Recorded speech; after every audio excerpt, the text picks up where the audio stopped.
Hugo Bachega is a correspondent with our partners at the BBC. He joins us now from Kyiv with more on this. Hugo, good to see you. Thank you for joining us.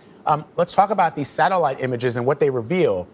They show that the damage was actually worse than the Kremlin originally admitted. What more can you tell us?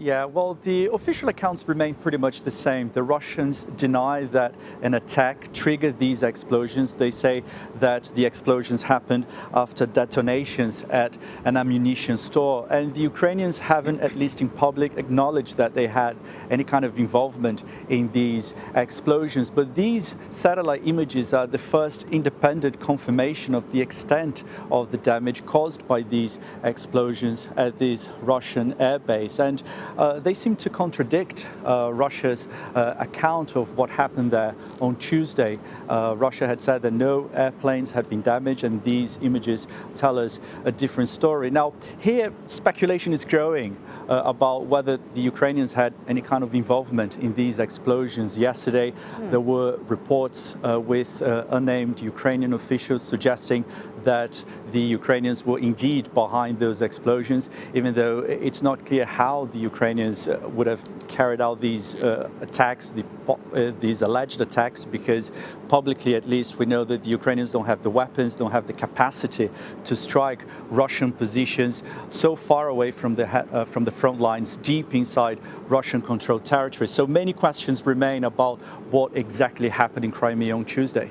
Yeah, I think that's really interesting, because if the Ukrainians are behind this, this represents a significant improvement in their ability to operate, sort of beyond enemy lines.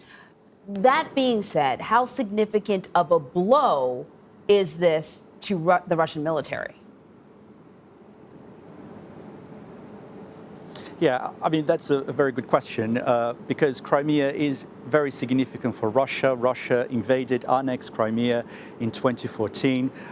Even though the Ukrainians, the international community, don't recognize it, the Ukrainians have vowed to retake Crimea. We've heard in the last few days President Zelensky saying Crimea is Ukrainian and would be returned to the Ukrainians. So if it is confirmed that the Ukrainians were behind this possible attack, this would be a massive success for the Ukrainian forces, and it would be a significant failure for Russia in Crimea, because Russia has a very significant military presence in the peninsula. And we're talking about a possible attack, explosions that happened at a Russian airbase. So one would assume that this is a place that has a very heavy military presence. So if it is confirmed that the Ukrainians were behind it, it would be a massive blow for the Russians.